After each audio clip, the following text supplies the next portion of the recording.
nós vamos dar início a mais uma sessão clínica do Hospital Procardíaco em conjunto com o Hospital Samaritano São Paulo. Eu já queria dar aí as boas-vindas, Teixeira, que eu já estou vendo aí. Já a mesa está composta aí desse lado também. Queria pedir aos colegas que já tomem seus assentos, já terminando o lanchinho. E, como de praxe, eu queria, antes de dar início propriamente à sessão, fazer alguns informes em relação à nossa semana.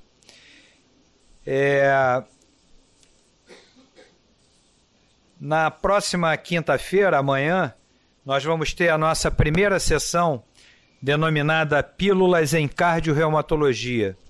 Essa é uma sessão nova que está entrando na nossa grade acadêmica e que ela tem como coordenação a professora Mirellen Abreu, da UFRJ, e Dr. Evandro Tinoco Mesquita, que já foi diretor e é conhecido de todos.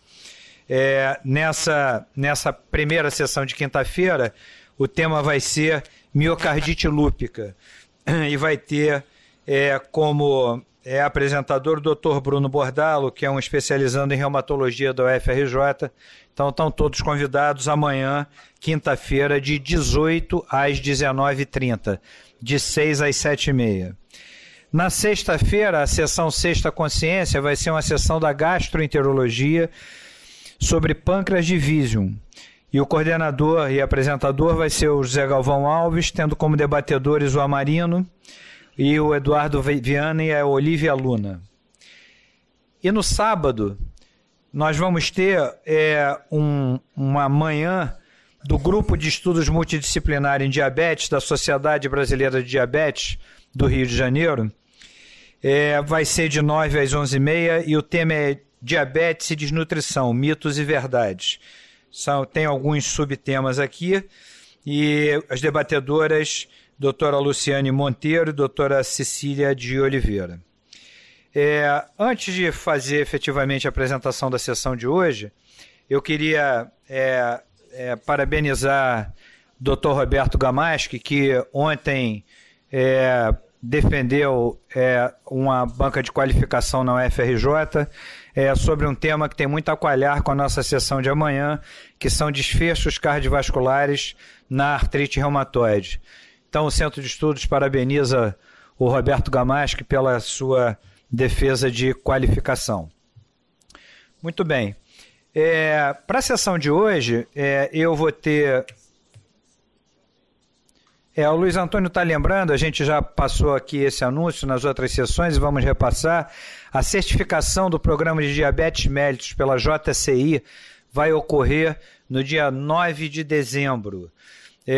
E, portanto, estejamos todos aí conscientes de mais um desafio do hospital e que, sem dúvida, a gente vai passar com um brilhantismo.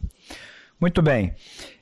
A sessão de hoje, o tema foi escolhido baseado no último Congresso da Sociedade Europeia de Cardiologia, onde alguns estudos foram abertos com algum impacto para quem estava presente e para toda a comunidade cardiológica, já que, aparentemente, estudos que podem gerar impactos importantes na prática clínica. E para compor essa sessão, eu vou ter o prazer e a honra de moderá-la, e nós vamos ter 3 apresentadores. O Dr. Roberto Sporcati vai nos falar sobre o estudo TEAMS, ou TEMS, como queiram. É um estudo que compara aspirina e ticagrelor com aspirina e placebo em 2 diferentes cenários. A gente vai ter a oportunidade de ver. O Dr. Marcelo Montera segue, então, o Dr. Roberto falando do DAPA-HF, que é um estudo sobre insuficiência cardíaca, ele vai pormenorizar para a gente. E o Dr. Marcelo Bittencourt falando sobre o estudo Paragon, que é um outro estudo que foi aberto, também provocando uma certa expectativa e talvez uma certa frustração para quem esperava os resultados. Muito bem, eu quero começar então, para a gente não se alongar. Cada apresentador vai ter exatos, no máximo, 15 minutos de apresentação. Vão seguir 5 minutos de debate e para que a gente consiga, então, cumprir a nossa grade de horário. Queria pedir ao Roberto para iniciar, então, e agradecer a presença de todos. Boa tarde a todos, muito obrigado, doutor André. Ele não deixou nem o espaço para eu fazer aquela brincadeirinha. Nos próximos 45 minutos, ele já... A deusa Têmis é uma titânide. Tem os titãs e as titânides. As titânides, assim como os titãs, são os deuses em condições de enfrentar Zeus. Um pouco da história. Ela é a depositária dos juramentos dos homens.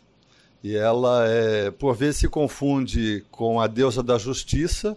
Justiça é a deusa romana. A deusa da justiça grega é Dice. Faz parte de um projeto, não é, do Ticagrelor, na verdade da AstraZeneca, com o Partenon, que é então, não é,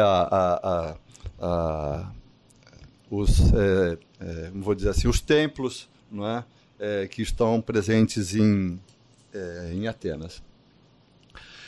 O estudo Têmis é um estudo, então, sobre a utilização do Ticagrelor em pacientes diabéticos.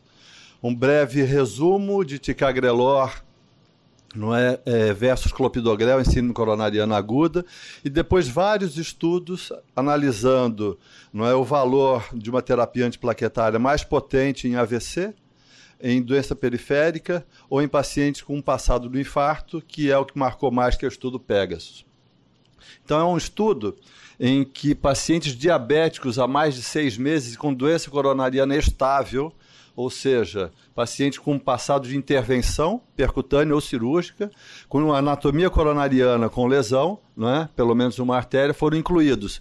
Mas pacientes com infarto ou AVC foram excluídos. O protocolo, então, de AS mais Ticagrelor, não é, versus apenas o AS, não é, sendo que durante o protocolo, por conta do resultado do Pegasus, foi modificada a dose de manutenção de 90 para 60 miligramas 2 vezes. Os desfechos habituais de eficácia, óbito, infarto ou AVC. Um secundário também de eficácia, se somando então mortalidade por todas as causas, e o desfecho de segurança, hemorragia maior. Observem que eu destaco aqui o tempo, então eram pacientes estáveis, com 3 a 4 anos de intervenção coronariana, seja percutânea ou cirúrgica, e com mais de 10 anos em mediana de diabetes. Esse é o resultado do estudo. Observem uma redução de 10% com um valor limítrofe de intervalo de confiança de 0,81 a 0,99. Esse desfecho combinado, ele se caracterizou muito por infarto e AVC isquêmico, mas não por mortalidade de uma maneira significativa. E os desfechos secundários, como por exemplo, todos os AVCs ou então isquemia e outras intercorrências de membros inferiores, não é, com resultado favorável, mas um N, não é, o número de pacientes, não é, para esses eventos foi assim relativamente pequeno. E já por outro lado, não é, esse benefício de eficácia ele foi muito comprometido pelas complicações hemorrágicas. Então o desfecho principal de mortalidade importante, major, pela classificação TIMI, um hazard ratio de 2,3, e assim como outras hemorragias menores ou combinadas, todas elas assim de uma maneira muito importante. Em boa parte por dispneia, mas também por hemorragia, cerca de 10% dos pacientes não mantiveram a droga até o final do estudo. Então a gente tem a análise de intenção de tratamento ou o que efetivamente aconteceu. E quando a gente faz essas duas comparações, os pacientes que realmente estavam utilizando a medicação, aquele benefício deixou de ser de algo em torno de 10% para ser algo em torno de 20% na combinação de óbito cardiovascular, infarto e AVC, mas com a mesma preocupação hemorrágica. Estava no protocolo a proposta de análise de subgrupo dos pacientes que foram incluídos e que tinham angioplastia coronariana prévia. Veja que isso é quase 60% desta população, então esse é o estudo TEMIS-PCI, não é? Em que, quando nós comparamos à esquerda quem tinha intervenção com quem não tinha intervenção à direita, nós observamos que o benefício, né, de desfechos ele se fez presente com os pacientes com angioplastia prévia e não os pacientes sem angioplastia prévia. Quando se analisa o benefício geral, clínico, não é? Quer dizer, óbito, infarto, AVC e hemorragias, a mesma coisa, ou seja, um benefício para os pacientes que tinham como critério de inclusão angioplastia prévia, que representa praticamente 2/3 do estudo como um todo. E aqui os autores colocam também, então, não é, o benefício no número de pacientes, o número de eventos prevenidos, não é, à esquerda, se o paciente tinha história de AVC ou se ele não tinha história de AVC. E uma outra análise interessante é quanto desta redução acontece ao longo do ano. Então, esta inclinação aumentando da esquerda para a direita significa que pacientes com angioplastia há um tempo menor tiveram uma redução maior dos desfechos isquêmicos. Então, a conclusão dos autores, a gente enfatiza mais uma vez o estudo como um todo, redução de morte, infarto ou AVC, com um aumento, não é, de mais de 2 vezes de hemorragias. E o aspecto do paciente com intervenção, uma redução um pouco mais importante. Então, essa informação, até para os nossos debatedores lembrarmos um pouco a sequência de ensaios: Plato, Sócrates, que era AVC ou isquemia cerebral, o Euclides, doença periférica, o Pegasus, todos eles assim, com muita dificuldade de mostrar um resultado clinicamente, né, clínico definitivamente favorável a uma dupla terapia antiplaquetária um pouco mais potente. Como me sobrou um pouquinho de tempo, e isso foi de propósito, nós temos aqui o seguinte cenário do paciente crônico, mas a gente ainda tem muita dúvida dos pacientes agudos, dos pacientes pós-intervenção, e o tempo e a estratégia de dupla terapia. Por isso que eu trago, esse é um artigo interessante, bem recente, aguardando o que eu vou mostrar à frente, que é por quanto tempo, que tipo de terapia antiplaquetária, não é, nos pacientes pós-intervenção. Então, os autores listam aqui que não há nada definitivo, não é, para recomendar um tempo maior ou menor. E, portanto, esse estudo aqui, que é o estudo Twilight, foi apresentado no TCT, os pacientes foram incluídos, não é, se eles tinham uma proposta de angioplastia, não é, com o uso de ticagrelor e mais um critério clínico ou angiográfico de gravidade. Que eram os critérios clínicos de gravidade? O paciente com mais de 65 anos, gênero feminino, troponina positiva e, portanto, tinham pacientes que não eram síndrome coronariana aguda, doença periférica, diabetes ou doença renal crônica. E os critérios angiográficos. E a proposta, então, né, de utilização de AS mais ticagrelor ou apenas o ticagrelor. Veja que é um estudo de segurança, principalmente com desfecho de hemorragias e secundário de isquemia. E os pacientes eles foram randomizados 3 meses depois da intervenção. Então, ficaram com AS mais ticagrelor. Ao final de 3 meses, foram randomizados para ticagrelor mais aspirina ou ticagrelor versus placebo. Os pacientes eles eram 30% diabéticos, doença renal crônica, anemia e 2/3 da população de síndrome coronariana aguda.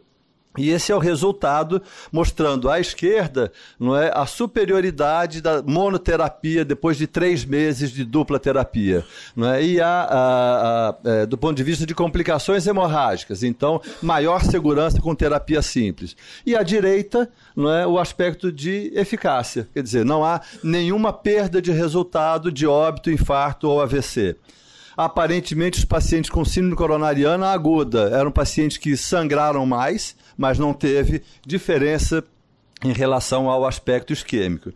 E é interessante observarmos, né, que quando se zera a curva com 1 ano, não há nem complicações isquêmicas, nem complicações hemorrágicas que pudessem trazer uma preocupação maior. Sugerindo, então, que monoterapia com um antiplaquetário mais potente depois de 3 meses, e aí então a gente também pode considerar outros estudos, 1 mês de aspirina, então é ainda uma caminhada a ser feita.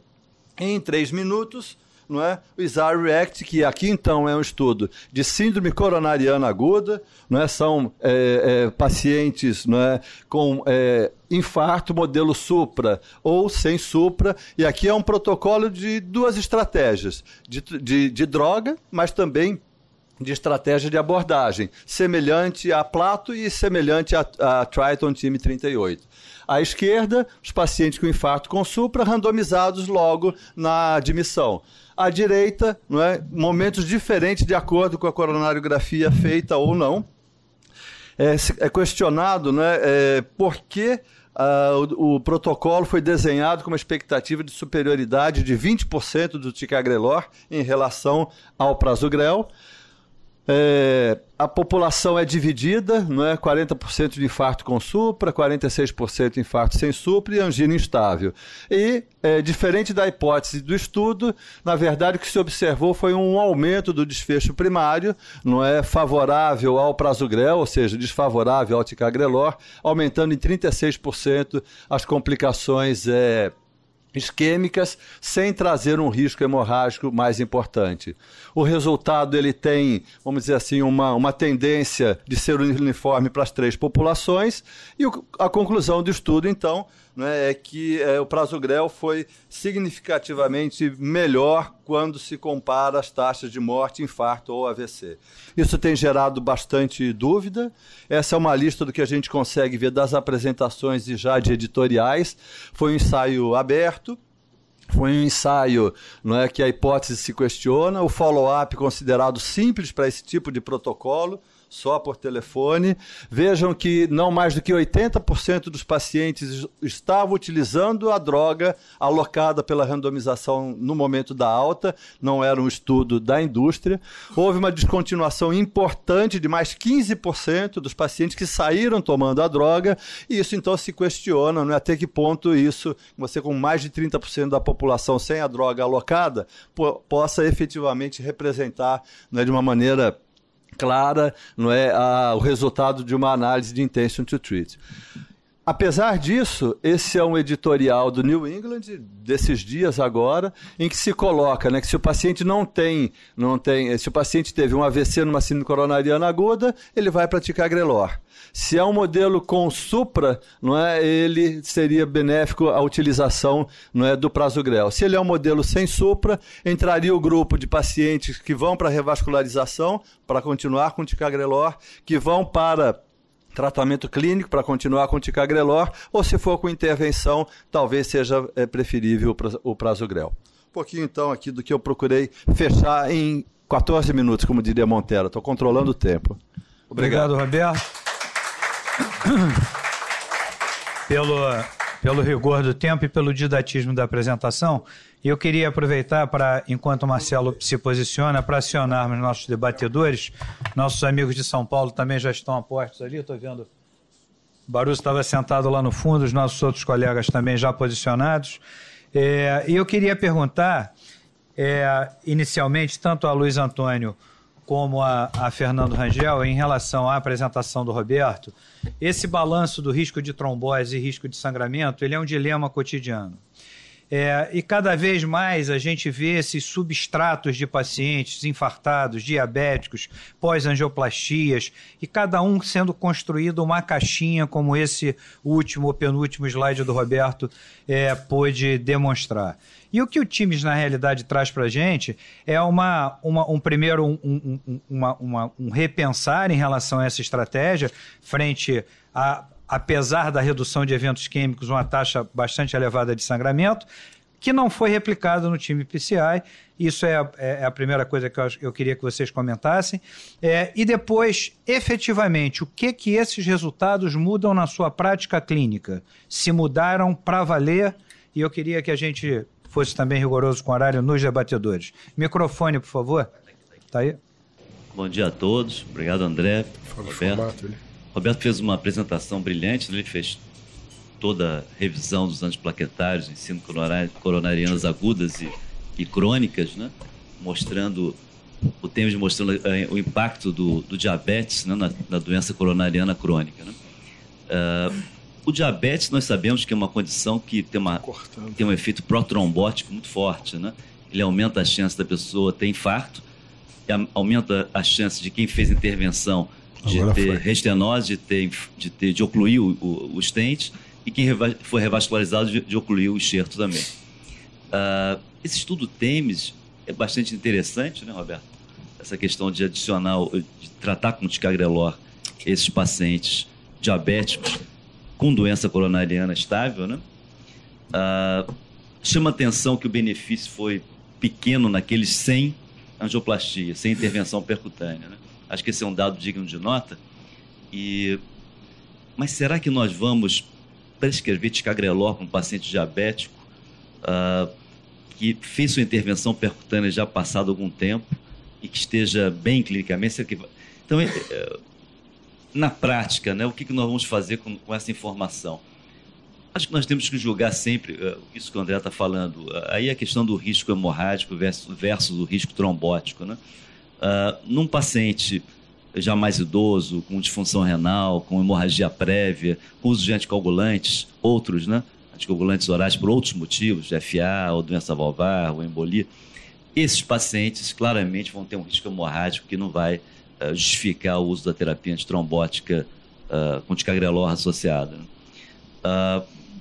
Agora, em casos muito selecionados, né, de trombose de stent, de pacientes jovens com risco hemorrágico acentuado e diabéticos, quem sabe a gente possa usar essa informação do TEMES de maneira produtiva, né?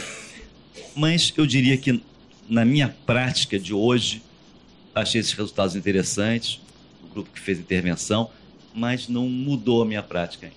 Não mudou. Eu não vou começar a ticagrelor tardiamente para o indivíduo que está estável com diabetes 2 pós-intervenção coronariana tardia. Não vou.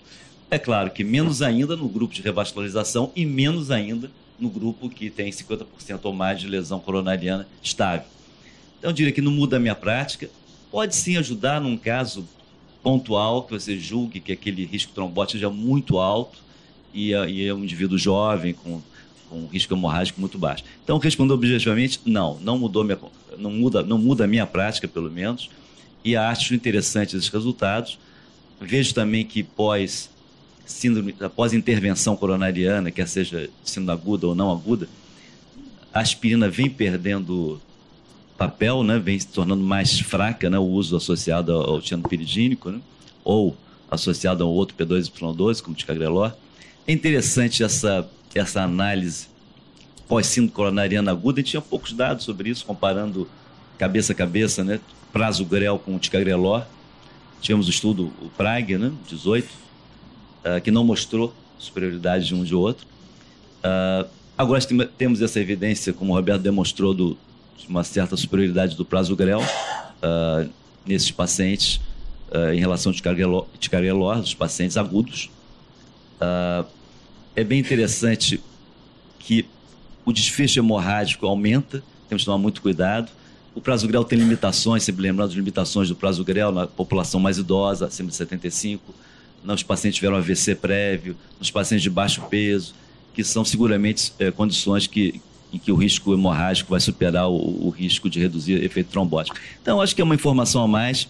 No indivíduo jovem, que você está na dúvida de usar jovem com um infarto importante de porção proximal de descendente anterior, com uma carga trombótica muito alta, esse acho que é o indivíduo, hoje em dia, que é a tendência a gente usar o prasugrel, reforçado por esse estudo. Então, acho que isso traz uma diretriz que nos ajuda, né, nessa forma. Quanto ao modelo do TEMES, eu não mudaria a minha prática ainda. Obrigado, André. Fernando. Luiz Antônio, por favor. O meu André, querido e dileto amigo... Só um minutinho, eu posso dar só um dadozinho?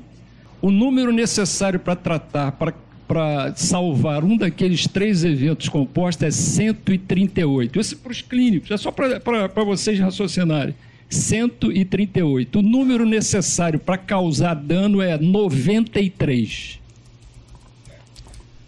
Obrigado, Antônio. Boa tarde a todos, colegas e grandes amigos do Eixo Rio-São Paulo, Hospital Procardíaco, Hospital Samaritano Paulista. Fernando fez uso da palavra com uma propriedade extrema. Roberto nos apresentou não um, mas 3 ensaios clínicos e mudou a minha pronúncia sobre o estudo. eu estava pronunciando como os americanos pronunciavam, os europeus, THEMS, PCI, e agora pronunciarei THEMIS, PCI. Não, porque exatamente na origem greco-romana a deusa é Temis, não THEMS. De maneira que eu queria parabenizar o Roberto pela sua magnífica apresentação, hoje com poder de síntese além da média, bem além da média. Veja, do apresentador. Do brilhante apresentador. Não compra, não. Vai direto ao assunto. E o ponto fundamental, eu serei bastante breve, no máximo 1 minuto. Pode cronometrar. Vamos lá. Eu já havia dito na sessão sobre a diretriz de dislipidemias que esse congresso teve um cunho cardiometabólico muito acentuado. 3 diretrizes: dislipidemia, diabetes mellitus, síndrome coronariana crônica, como foi rebatizada a doença aterosclerótica coronária crônica ou estável, e efetivamente o estudo THEMS-PCI, mas especificamente o PCI, ele vem trazer uma informação que ainda não era do nosso conhecimento, independente dos valores de NNT, independente do peso que esse estudo possa representar à prática clínica. Até porque, como o Roberto também muito bem apresentou, existe uma tendência cada vez maior à monoterapia antiplaquetária, mesmo em síndromes isquêmicas agudas, e aí ticagrelor e prasugrel estão sendo testados. O nosso querido Pedro Lemos, em São Paulo, grande amigo, Luizinho está aqui presente, estudando prasugrel, mostrou essa mesma tendência de monoterapia com antiplaquetários mais potentes, dispensando aquilo que seria a dupla antiagregação, cheio de margem de críticas, erros e acertos, mas isso é algo que a evidência científica tem nos contemplado. Nós temos cotejado esses dados cada vez de forma mais frequente. E esse estudo exatamente vem dentro desse contexto. Ou seja, os pacientes de muito alto risco já sofreram intervenções, não importa o tempo, e são diabéticos há mais de 10 anos, são de muito alto risco, pós-intervenção mereceriam a extensão do tratamento? É a minha leitura sobre o estudo. E não o início 3 a 4 anos depois, mas será que talvez, além de 6 meses, os procedimentos em pacientes estáveis, além de 12 meses no instável, mantermos essa associação? Essa é uma pergunta que precisa ser respondida. Obviamente que esse estudo não foi desenhado com este fim. Apesar de 2/3 da casuística ter sido contemplado no modelo angioplastia, o estudo tem uma abrangência maior. Ele mostrou aquilo que todos nós sabemos. Quem utiliza dupla antiagregação plaquetária por qualquer tempo sangra mais. E o ticagrelor tem populações especiais, idosos, pacientes com DPOC, pacientes bradicárdicos, enfim, uma série de limitações. Mas na minha prática clínica, só para poder encerrar, na minha prática clínica, eu há algum tempo venho mantendo a terapia antiplaquetária dupla em pacientes de muito alto risco, desde que os scores Crusade, o score, por exemplo, HAS-BLED, me aponte uma população em que o risco trombótico supera o risco hemorrágico. Essa é minha prática já há algum tempo em pacientes que sofrem intervenção. Eu postergo a suspensão da terapia antiplaquetária. E hoje, cada vez mais, me pergunto se vou postergar a dupla antiagregação ou manter um antiplaquetário modelo prasugrel ou ticagrelor. Essa que é a minha prática. Obrigado, Luiz. No momento atual. Baruzzi, tudo bem? Estamos falando do estudo THEMIS ou TIMES, como você preferir, mas você quer opinar a respeito? O Roberto fez uma apresentação inicial. Eu peguei o finalzinho da apresentação. Boa tarde a todos. Eu concordo com todas as observações. Esse compêndio, esse resumo publicado no New England sobre o Parthenon, né? 1, 2, 3, 4, 5 estudos envolvendo o ticagrelor, mais de 80 mil pacientes, No cenário assim do coronário agudo, estudo Platos, ele foi bem, mas depois agora sai esse estudo comparando o Isara React, ele coloca em xeque o ticagrelor com todas as questões já levantadas, mas o fato é que o ticagrelor parece que a cada estudo que é publicado ele perde um pouco de espaço. Veja, eu gosto do ticagrelor, prescrevo, mas a cada estudo publicado ele perde um pouquinho de espaço. O estudo Temis, por exemplo, também com as suas limitações, o sangramento foi o dobro, inclusive a VCH. Então a gente fica preocupado. Existe, embora haja resultado de eficácia, mas o resultado de segurança é questionável. A gente fica muito preocupado. Voltando um pouquinho para o estudo Pegasus, né? O paciente, após um ano, dá o ticagrelor 60 ou 90 miligramas. Também há um certo resultado positivo de eficácia, mas o sangramento começa a aparecer. Então, ou seja, eu acho que esse estudo não vai mudar a minha prática. Eu tenho preocupação em dar um antiagregante muito potente por mais tempo. Essa questão aqui dos doentes já muito graves, diabéticos, acrescentar o ticagrelor, estudo Temis, também houve a questão hemorrágica. Então, acho que nós vamos ter que voltar um passo atrás, ficar com o que é mais simples. Então, em resumo, é isso. Me preocupa muito e a cada estudo publicado, o ticagrelor me parece estar perdendo um pouco de espaço. Obrigado. Obrigado, Baruzzi. Muito bem, a gente vai dar sequência, então, para falar do estudo da DAPA, do estudo DAPA-HF, que foi a dapagliflozina, em pacientes com insuficiência cardíaca. E, na realidade, esse foi o estudo que provocou o maior furor no Congresso Europeu. Eu nunca tinha visto uma abertura de trabalho com uma pessoal batendo palma, levantava, vibrava, parecia torcida de futebol quando teve a abertura dos resultados. Foi uma coisa impressionante. Mas sem dúvida nenhuma foi impactante. Marcelo vai mostrar para a gente, na realidade, a base desse estudo são os estudos anteriores, com esse grupo de drogas que mostrava que havia uma redução da mortalidade, e a redução dessa mortalidade não se fazia efetivamente por conta da redução dos eventos cardiovasculares primários, e sim por conta da redução na insuficiência cardíaca, e a partir daí esses estudos passaram a ser desenhados para tentar mostrar o que o Marcelo vai conseguir nesses próximos 12 minutos mostrar para a gente. Obrigado, Marcelo. Não era 15? A gente vai diminuindo. Não problema. Bom, boa tarde a todos. É importante esse estudo porque foi aplaudido de pé. Porque nós estamos atrás de fármacos que melhorem sobrevida e qualidade de vida na insuficiência cardíaca. E esse fármaco trouxe esse resultado nos pacientes com insuficiência cardíaca com fração de ejeção reduzida. Havia uma grande expectativa para quem trabalha, tanto cardiologista geral, na área de endócrino também, ou na área de IC. Mas eu vou trazer os slides originais, não alterei os originais, eu acho que eu não poderia fazer isso, da apresentação do europeu, mas introduzi alguns slides dentro do que foi o racional. Então esse é o slide original do Dr. McMurray, que fez a apresentação. Mas qual foi o racional para isso? Por que o racional para esse estudo de usar, no caso, dapagliflozina nos pacientes de insuficiência cardíaca crônica? Porque é uma mudança de paradigma. Isso já vem sendo colocado já há um certo tempo, que, na realidade, o cardiologista agora ele passa a ter que manusear o paciente diabético no front load. Isso está dentro da sociedade europeia, sociedade americana. Temos 15 milhões de diabéticos no Brasil e um potencial de quase o dobro de resistência de insulina.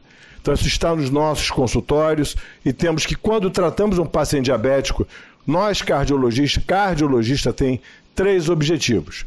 Diminuir morte cardiovascular. Então ele vai ter que diminuir infarto, AVC e IC. Cardiologista. E entra doença microvascular em paralelo com o rim. A pergunta é, se eu reduzir a minha glicada, eu cumpri meu dever de casa? 6,5 de glicada eu estou feliz? Independente do que eu der, isso impacta? Então, na realidade, isto é o grande contraponto que começou a levar ao mote. Isso não é de agora.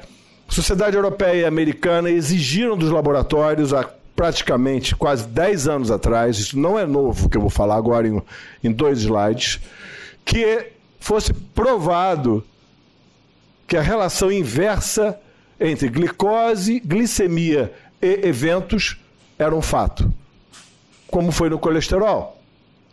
Quanto maior o meu nível de glicose circulante, glicemia, mais eventos eu tenho.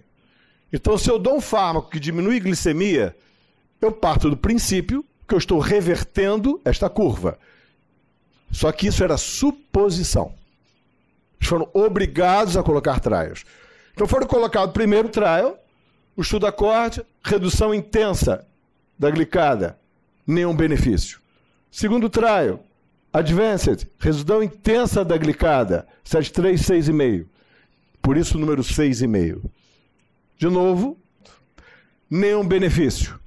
Controlou o diabetes intensamente. Eu, cardiologista, quero diminuir infarto, morte por infarto, AVC, glicada 5,5.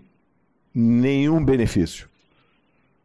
Outro estudo, Advance, mesmo resultado, de uma maneira mais extensa, só que teve benefício na redução de microeventos.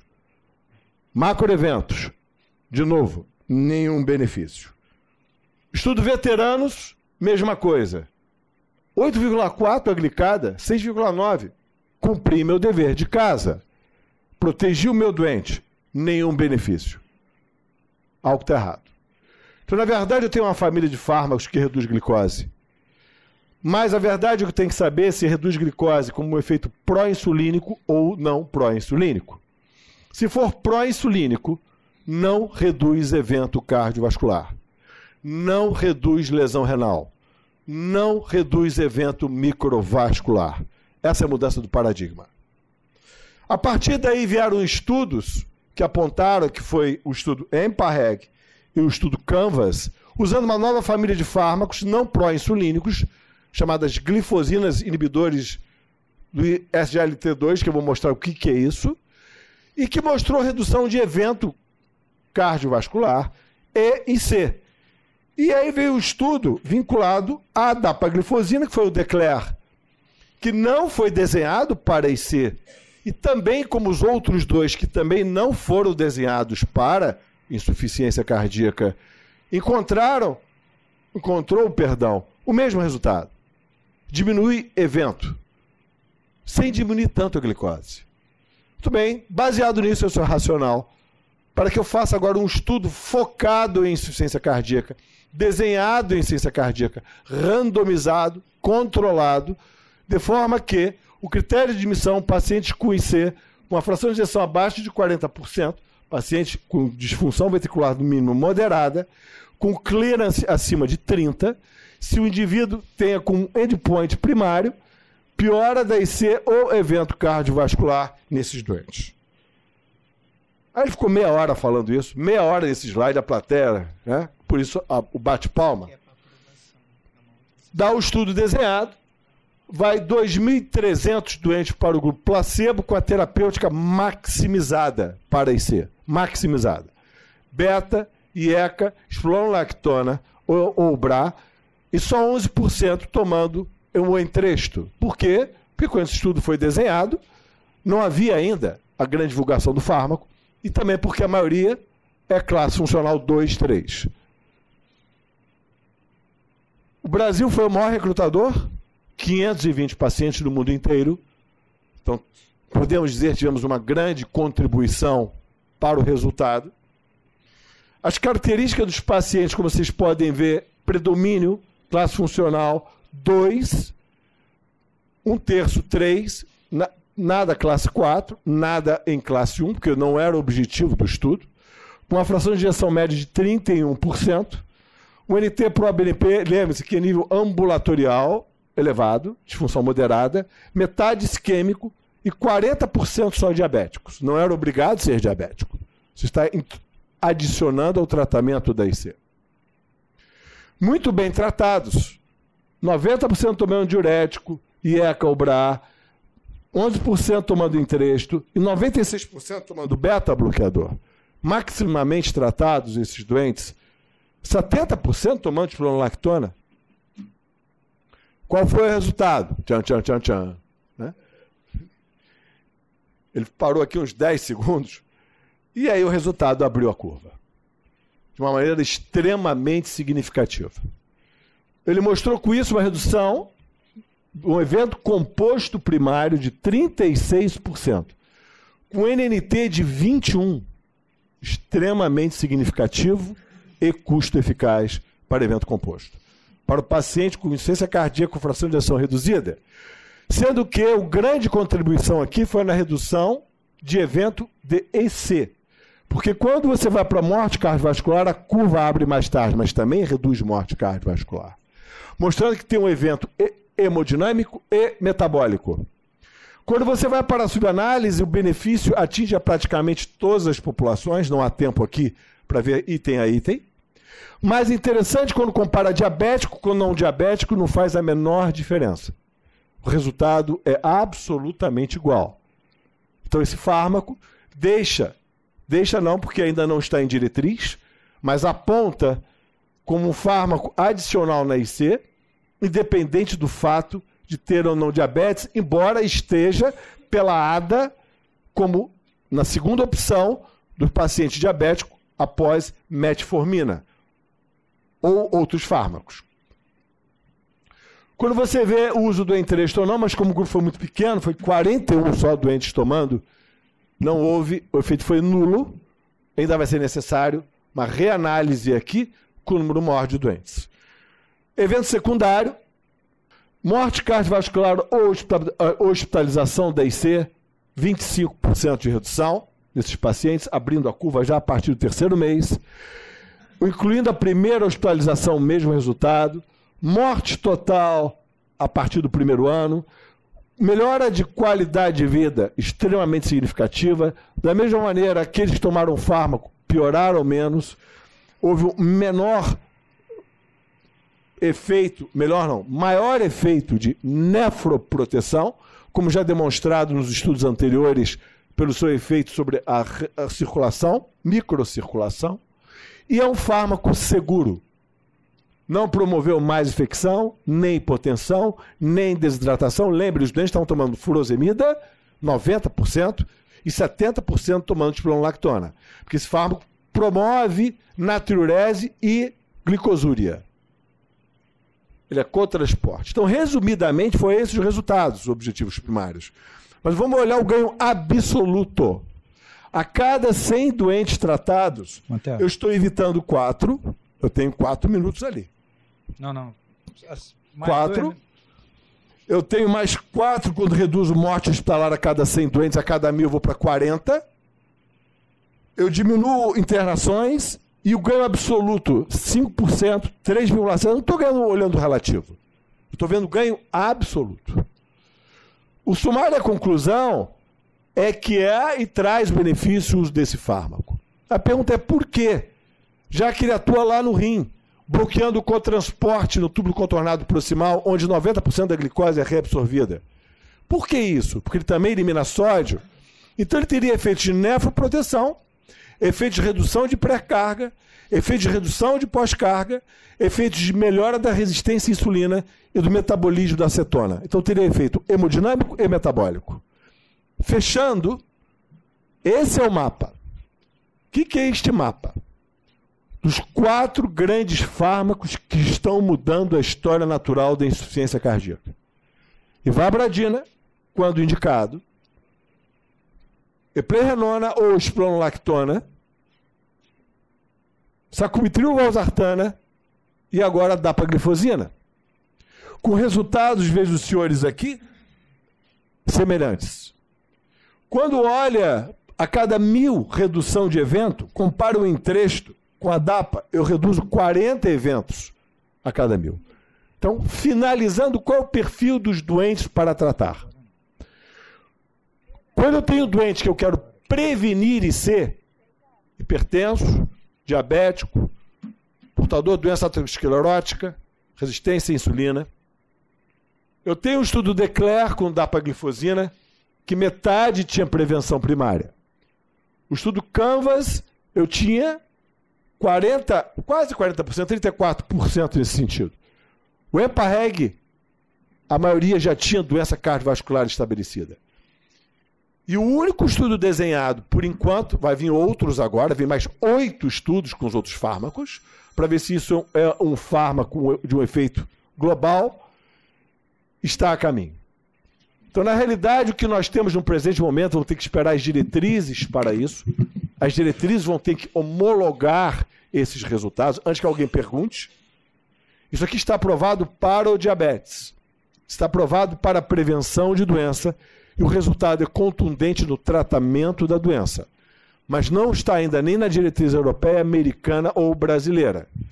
Terá que ter adendos para a sua autorização. Obrigado. Mantera.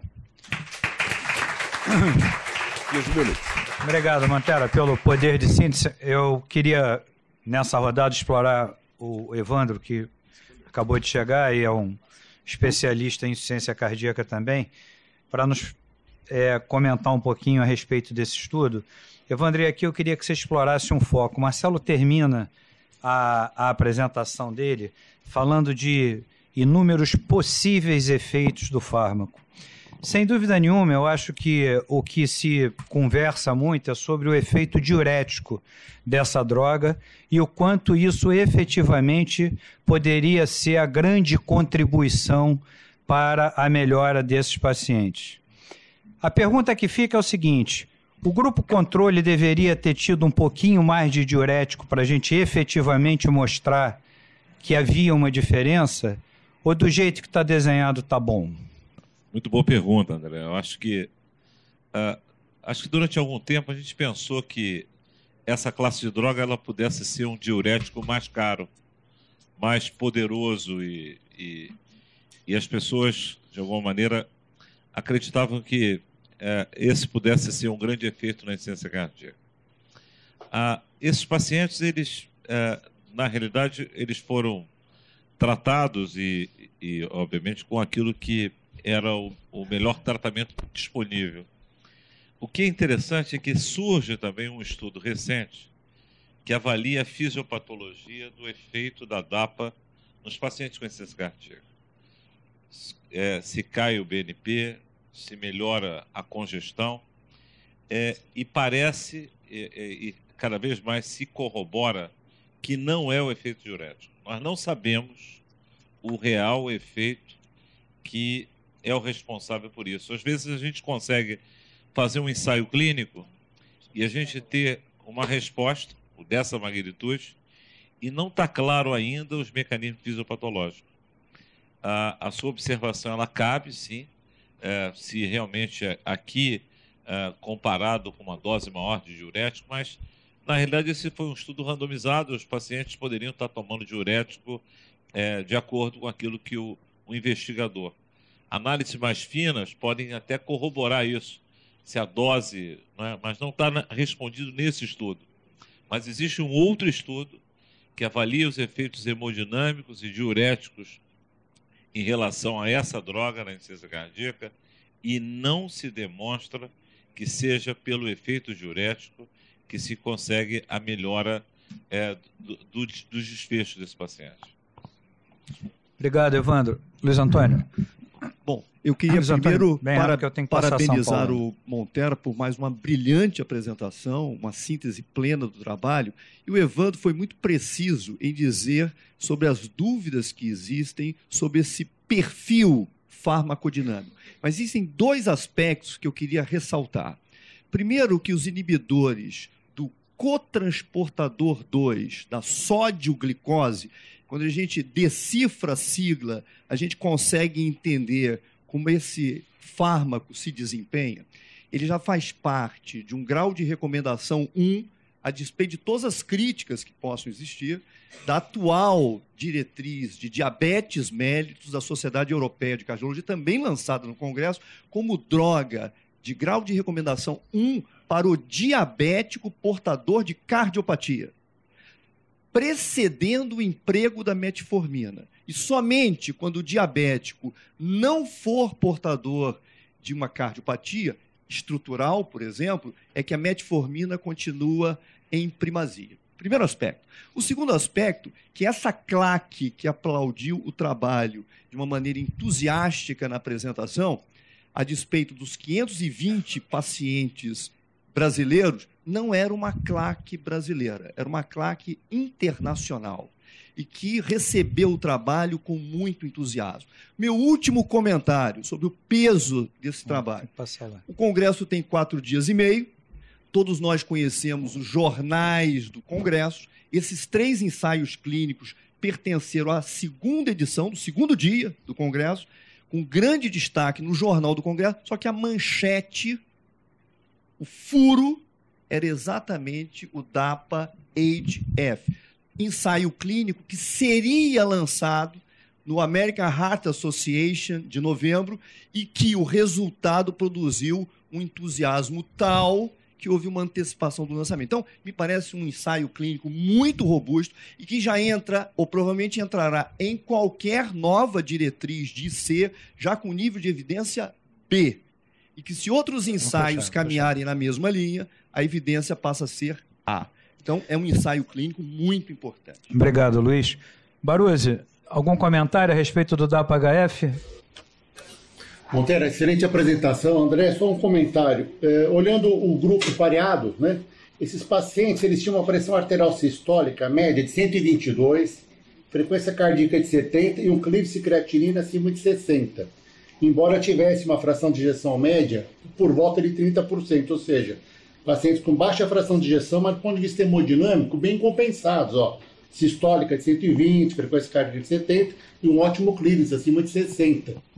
Esse não é um doente assim do nosso dia a dia. Aquele paciente com insuficiência cardíaca, com fração de ejeção abaixo de 30, ou por volta de 30, ele costuma estar mais hipotenso, ele costuma estar um pouquinho mais taquicárdio, um cleavage mais rebaixado. Me parece que esse grupo que foi aqui pareado é um grupo assim, não é o dia a dia daquele doente com fração abaixo de 30%, uma pressão sistólica acima de 120, frequência cardíaca estável, um cleavage acima de 60. Será que essa droga funcionaria para um doente também em classe funcional 2 ou 3, com fração de ejeção abaixo de 30, mas, por exemplo, pressão de 90 por 60, frequência cardíaca de 80, o sujeito tem 75 anos, uma creatina por volta de 3. Esse doente aqui é um doente especial de ciência cardíaca desse grupo, não é aquele doente que costuma ver mais rebaixado, mais hipotenso. Um doente assim muito bem, muito estável. Então só me chamou a atenção esse ponto. É isso que eu queria dizer. É um doente que não do nosso dia a dia, essa fração abaixo de 30 com uma pressão acima de 120. Mas tá bom, foi o grupo randomizado e o resultado apareceu em ambos os grupos. Obrigado, Monteiro. Obrigado, Baruzzi. O trabalho também ele não leva em consideração os warnings a respeito da droga, né? Então, quem já tem experiência com essa droga vê o seguinte: infecção genital, infecção urinária. Né? Então, isso é um risco. Né? Pode ser que eu dê muito azar, né? Que os meus doentes, coitados, eles sofram com esses remédios, mas isso é o que eu vejo na prática. Então, tem que levar em consideração isso. É um remédio muito bom, aparentemente. A gente não sabe por que ele faz esse milagre, né? É um verdadeiro milagre, né? Então, é um milagre. A gente vai seguir. Depois a gente abre, se houver tempo, a gente abre, senão... Marcelo Bittencourt vai nos falar sobre Paragon-HF, que é um estudo que também foi aberto lá, que tentou reproduzir um modelo de um outro estudo prévio. Marcelo vai ter a oportunidade de falar. E vamos lá, Marcelo, a gente discute mais à frente. Bom, aqui boa tarde a todos, em primeiro lugar, né? E prazer estar aqui com vocês conversando um pouco sobre o Paragon. Eu não estava lá no ESC, mas eu tive a oportunidade de acompanhar. Esse estudo era um estudo muito esperado, né, pela comunidade que trabalha com insuficiência cardíaca, né? E ele tem, obviamente, um background já bastante bem estabelecido, né? Quer dizer, pacientes, a gente sabe que esses pacientes com insuficiência cardíaca, o ICFEP, fração de ejeção preservada, eles são responsáveis hoje por cerca de 50% dos pacientes que são atendidos nas diversas emergências e que dão continuidade nas clínicas de insuficiência cardíaca, ainda que esse seja um trabalho eminentemente ambulatorial, né? nós não temos drogas que alterem de forma relevante os desfechos robustos, né? Quer dizer, desfechos de mortalidade nessa condição clínica, né? Nós tivemos um trabalho que foi o Paradigm com pacientes com insuficiência cardíaca e fração de ejeção reduzida, onde essa droga apresentou um benefício bastante significativo, e nós já tínhamos a informação, obviamente, da atuação dessa droga, né, num estudo fase 2 em ICFEP, mostrando aí um benefício, só que não um benefício em torno de desfechos que são realmente relevantes, né? Melhorava BNP, melhorava tamanho atrial esquerdo, classe funcional, mas nós não tínhamos um estudo para análise realmente de desfechos como que a gente vai buscar no Paragon, né? Então, ele foi um estudo randomizado, né? Duplo cego, onde você testou a hipótese de sacubitril versus valsartan, comparado com o valsartan em pacientes com insuficiência cardíaca, fração de ejeção preservada, visando o objetivo composto de hospitalização por insuficiência cardíaca e morte cardiovascular. Foram os desfechos primários, foi o desfecho primário, aliás, esse objetivo combinado no Paragon. Aqui cabe a primeira menção, que eu acho que é assim, para a gente refletir sobre esse estudo, né? Como eu havia falado no fundamento, nós não temos nenhuma droga, apesar de várias terem sido testadas, eu vou comentar sobre isso no final, né, que tenha mostrado um impacto em realmente desfechos relevantes na ICFEP. Entretanto, o Paragon optou por comparar o sacubitril valsartan com o valsartan, né? Então isso cabe uma crítica, né? Por que não comparou então com placebo, por exemplo? Até entendo que no Paradigm você deveria comparar com o enalapril, eu acho até que tinha que ser com o enalapril mesmo, apesar de algumas críticas relacionadas a isso, mas no Paragon não necessariamente, porque se você não teve benefício com as outras drogas, nem muito menos com o valsartan, não vi muito significado nisso, mas o fato é que isso foi feito, né? Comparado, muito parecido com o Paradigm, ele teve uma fase de screening, teve uma fase de run-in, onde eles fizeram 80 mg de valsartan por um tempo, em torno de 2 semanas, depois 3 a 8 semanas eles mudaram para sacubitril valsartan. Quem passasse sem maiores complicações por essa fase de run-in, aí sim era randomizado para receber sacubitril valsartan até a dose de 97, 103 2 vezes, ou valsartan 160 2 vezes. Esse foi o design do estudo, né? Aqui é importante, aí eu quero chamar a atenção mais um pouco também, porque eu acho que isso pode ter, de uma certa maneira, impactar o que a gente pensa a respeito do estudo, em torno dos critérios de inclusão, principalmente critérios de inclusão, porque o principal foi o quê? Foi o paciente ter mais do que 50 anos de idade e uma fração de ejeção de 40 maior ou igual a 45%. Isso é um ponto que eu acho que tem que ser levantado. Por quê? Primeiro, quando você coloca um limite de idade, que não é uma coisa tão comum assim, né? Nos estudos, né? Você, por exemplo, nesse estudo aqui, acima de 50 anos, a gente passa a concentrar, obviamente, dentro daquela imenso leque que hoje corresponde aos pacientes com ICFEP, avaliar principalmente aquele modelo daquele paciente idoso. Então aqui, por exemplo, você exclui de uma certa maneira algumas cardiomiopatias que cursam com disfunção diastólica que se manifesta no jovem e que tem até uma característica de um prognóstico um pouco pior. Então há que se levantar isso. E o segundo ponto em relação à fração de ejeção, que eu vou comentar mais à frente. Por quê? Porque hoje, de acordo com as diretrizes mais atuais, europeia, a própria brasileira seguiu isso, o ICFEP, ele é o paciente com fração de ejeção acima de maior ou igual a 50%. Então aqui o Paragon foi um estudo que teve como título analisar pacientes com ICFEP, mas ele aqui já está analisando, ele já é lançado analisando pacientes também com insuficiência cardíaca, fração de ejeção intermediária, que a gente entende que deva ser tratado com drogas anti-remodelamento. Então, aqui eu faço essa primeira crítica aqui. Era um paciente com sinais e sintomas de C, que tinham doença estrutural e elevação em peptídeos natriuréticos, e aqui alguns critérios de exclusão, que seriam pacientes mais hipotensos, enfim, que estivessem descompensados ou tivesse alguma outra razão alternativa para esses sinais e sintomas. Foi um trial global também, assim como foi o DAPA-HF, teve aí doentes aí dos 5 continentes, praticamente, e teve e teve pacientes brasileiros também, né? E aqui a gente tem o flowchart aqui do estudo, né? Quer dizer, inicialmente entraram 5.000 pacientes, 5.205, 4.822 é que foram definitivamente randomizados. Desses é curioso porque alguns pacientes, no caso 26, foram excluídos porque eles fecharam sites que não estavam praticando boas práticas clínicas. Então, quer dizer, foi um estudo que foi bem supervisionado e tudo. Acabaram sobrando 4.796 pacientes divididos, então, pelos 2 grupos, tá? Quando a gente analisa aqueles dados de tabela 1, a gente vai perceber que não teve diferença entre os 2 grupos, então nesse ponto a randomização foi muito bem realizada, eles foram muito bem distribuídos, eu não vou aqui atentar a isso para a gente não perder muito tempo, talvez teve só uma discreta diferença em relação à etiologia isquêmica, tá? Acho que aqui não está demonstrado, mas houve uma superioridade para um dos grupos, e também no uso do antagonista do receptor de aldosterona, que foi um uso um pouco maior no grupo do valsartan, 27% comparado com 24%, mas nenhuma dessas 2 questões teve impacto no resultado final.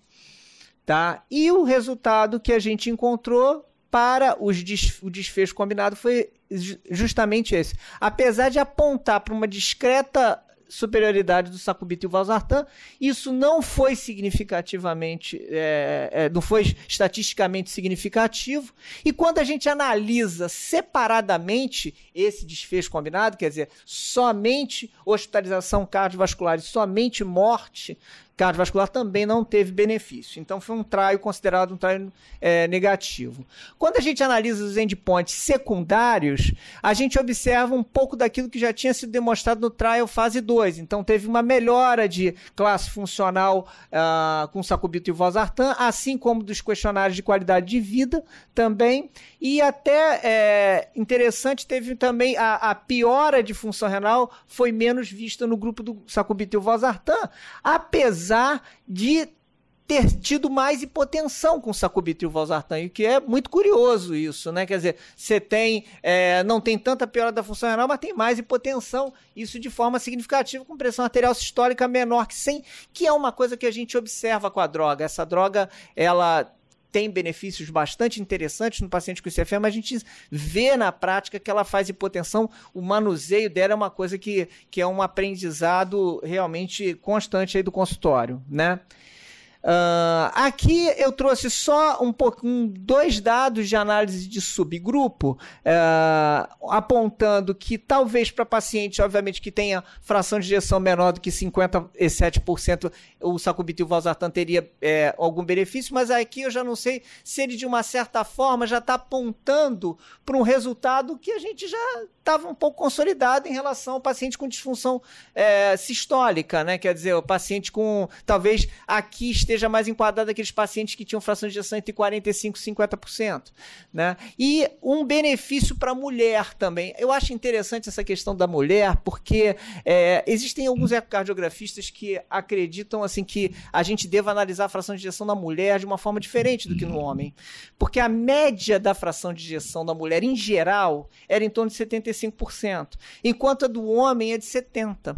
Então, muitos acreditam, ainda que isso seja muito questionável, né? O pessoal da meio clínico, por exemplo, não concorda muito com isso, mas muitos acham que talvez o nível de fração de ejeção para você definir esse EFEP na mulher deva ser maior, né? E como aqui a gente trabalhou no critério de inclusão com uma fração de ejeção menor, talvez a mulher tenha sido um pouco mais beneficiada por isso. Mas, obviamente, é uma coisa que a gente não tem como deduzir de forma definitiva. Vou terminando, então como conclusão, os pacientes, então, com ICFEP, quando você utilizou o sacubitril valsartan, ainda que tenha tido algum benefício em relação à qualidade de vida, sintomas e tudo, com relação ao objetivo primário, o estudo realmente foi negativo, né? Aqui ele traz aquela crítica a respeito da utilização do valsartan como grupo controle, talvez isso tenha atrapalhado um pouco o resultado. Enfim, foi um estudo negativo. Eu queria botar 3 slides, dá tempo? Não? Porque eu tenho que abrir o debate, só não te peço mais 1 minuto. Não, então olha só, basicamente entender que, trazer uma reflexão, por que a gente tem tantos estudos negativos na INCEFEP, né? Isso aqui eu acho que já é um pouquinho parte do debate, entendeu, André? Eu acho que isso está muito relacionado ao fato de que talvez a gente não saiba exatamente o que é ICFEP, né? Então esse slide aqui ilustra um pouco isso, né? Você vê que de 2007 até 2016 nós tivemos 3 guidelines aqui, onde as formas de você definir ICFEP mudam, e mudam inclusive com relação ao que é mais básico, que é a fração de ejeção, né? Você vê que aqui maior do que 50 em 2007, em 2013 já muda entre 40 e 50, é ICFEP, mas é um ICFEP borderline.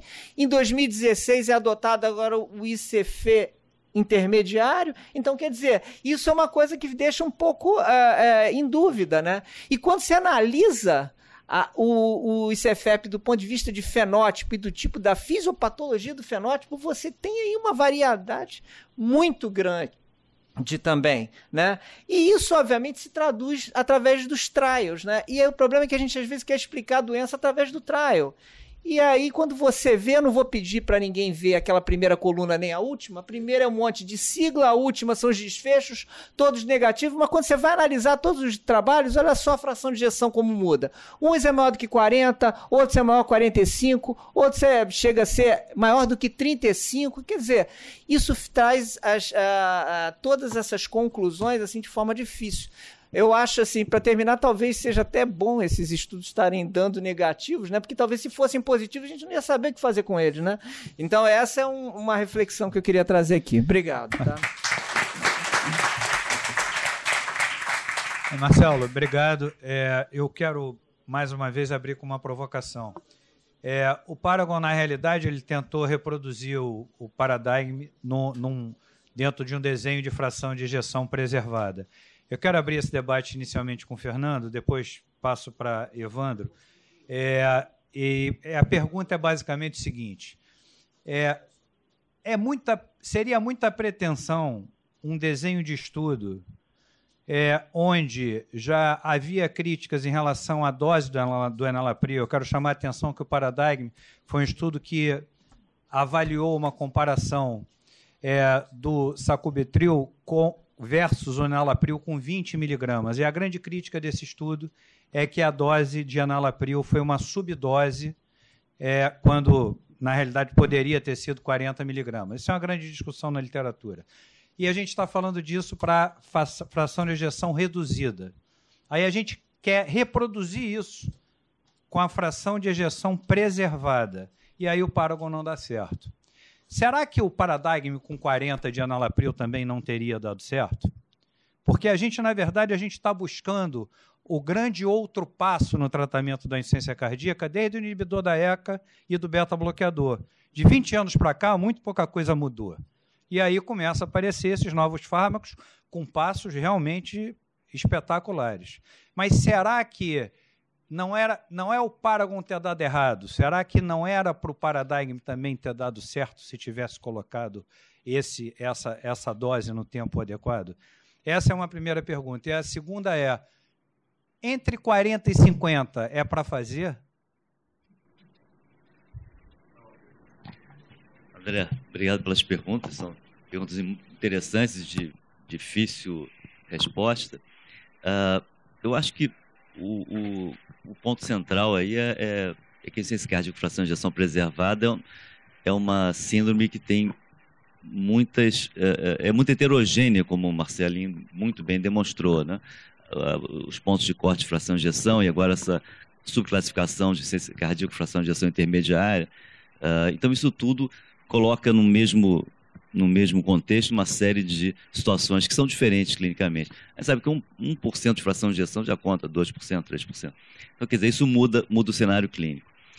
Mas uma coisa que também me chama a atenção nos dois estudos, tanto no Paradigm, com fração de ejeção reduzida, quanto no Paragon, fração de ejeção preservada, é que ambos sofreram aquele período de run-in em que eles excluíram os pacientes que durante a fase inicial, que testou um e testou outro fármaco, apresentaram hiperpotassemia, apresentaram hipotensão. Isso já exclui uma série de pacientes que a gente vê na prática, né? Que começou o remédio e fez hipotensão, começou o remédio, potássio subiu, e isso fica difícil, porque com essas exclusões eu vou ter uma população muito bem selecionada. Esse já é um primeiro ponto. A questão das doses é óbvio, né, que poderiam ser doses diferentes, com resultados diferentes. A gente não tem como responder isso, é possível, só testando, né? E a ciência cardíaca com fração de ejeção dita preservada, o Marcelinho mostrou todos os ensaios com fármaco, testou-se ECA, testou-se BRA, testou-se beta-bloqueador, testou-se uma série de coisas e não tem impacto, nenhum deles tem impacto efetivo em termos de redução de desfecho grave. Então, eu diria que, sim, acho que é uma síndrome heterogênea ainda, é uma síndrome que o diagnóstico não está ainda fechado, que tem subclassificações, as etiologias são diversas, desde a cardiomiopatia hipertrófica até a cardiopatia isquêmica, quer dizer, põe no mesmo balaio uma série de situações que têm fisiopatologias bem distintas e prognósticos diferentes e faixas de acometimento etário diferentes. Então eu vejo que o sacubitril é um remédio interessante na ciência cardíaca com fração de ejeção reduzida, mas na fração de ejeção preservada, eu acho que, obviamente, com esse resultado, nenhum de nós está autorizado a usar de maneira sistemática. Obviamente que não. Então, eu diria que é um fármaco interessante. Na fração de ejeção reduzida, já tem um espaço bem... Entre 40 e 50, você faz? Entre 40 e 50, eu diria que não.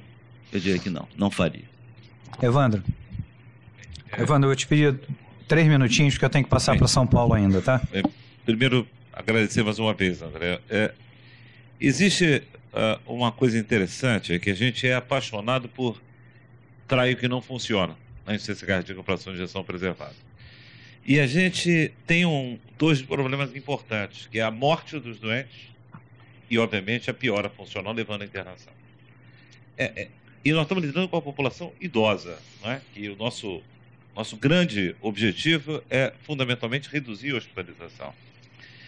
Volta só naquele slide para mim, porque eu acho que é interessante a gente voltar o slide para a gente olhar o traio clínico. Porque a gente vive hoje uma ditadura do P. E o P vem sendo claramente questionado. Mas porque você tem que olhar o estudo, que a ausência de um resultado positivo não quer dizer que você não tenha nenhum dado naquele estudo que sirva para você tomar decisão clínica. E se você olha aqueles dados que estão ali presentes, e quando você está frente a um paciente, e ele te pergunta, existe algum remédio que possa impactar em relação a reduzir o risco de morrer ou internar numa janela entre 2 a 4 anos, você pode dizer para ele sim. Eu não tenho a total certeza, você está numa faixa. Então, quando você tem um resultado que está em cima do 1, ele é plenamente negativo, mas quando você tem uma janela de oportunidade e que o paciente se encontra no intervalo de confiança, que você pode ter um impacto, né, lá de 0,75 a 1,01. Então, o paciente está ali. Cada vez mais, na ausência de algum remédio que possa promover algum impacto, você tem que discutir com ele também e trazer isso. Seguramente, aqui o grande problema é a hipotensão. E eu concordo com vocês. Não é? A gente já vai ter uma preocupação maior em relação à hipotensão e em relação ao problema da hipercalemia. Já é uma preocupação clínica. A outra coisa é, esse estudo foi muito honesto. Por quê? Porque os dados de candesartana, insuficiência cardíaca, fração de ejeção preservada, eles reduzem internação. Então, hoje, se usa candesartana, sim, porque esses pacientes são hipertensos e essa droga produz uma redução de internação. Ora, se você usa um outro ARB e, em cima disso, você promove uma redução adicional de internação, embora você não tenha absoluta certeza, mas você tem uma margem em relação a isso. E por último análise de subgrupo. O Marcelo falou várias análises de subgrupo e ninguém fica indignada. Não é que no diabético, que não sei o quê. Agora aqui, quando você tem duas análises de subgrupo, que é pré-especificada, ou seja, teve uma análise pensada, porque o coração feminino é diferente do coração masculino. Tem um dimorfismo sexual dessa doença. E se aqui teve uma redução clara, não é, em relação à morbimortalidade, eu não deixaria de fazer isso para uma mulher. Não é? Se eu tenho aqui uma certeza, nesse momento, na ausência de outra certeza. E por último justamente daquela faixa, que a faixa é 57 para baixo. 57 para baixo, você tem uma redução de eventos. Então eu acho que aqui, na ausência de outras coisas, não é? E a gente tem que olhar esse cenário que eu estou aqui, uma doença mortal, uma doença de grande impacto. Eu diria para vocês, com todas as imprecisões desse estudo, eu acho que ele traz um pouco de luz e nos coloca como clínico, discutindo com pacientes, justamente alguma imprecisão, mas também algum benefício existe aqui. Obrigado, Evandro. Queria abrir para São Paulo. Baruzzi, seus comentários finais aí para a gente poder... Justamente, a insuficiência cardíaca com fração de ejeção preservada é um saco de balaio. Nós temos desde o paciente com cardiopatia hipertrófica, e nesse estudo, eu estava reparando, 90% dos pacientes eram hipertensos, 43% diabéticos e 25% pós-infarto. Então, eu estou chamando de CC diastólica paciente que já infartou, pacientes que são os hipertensos, são os clássicos e os diabéticos. Será que essa droga, ela deveria funcionar da mesma forma para diferentes etiopatogenias? A outra estrutura da miofibrila do paciente infartado é diferente do paciente diabético ou do paciente hipertenso.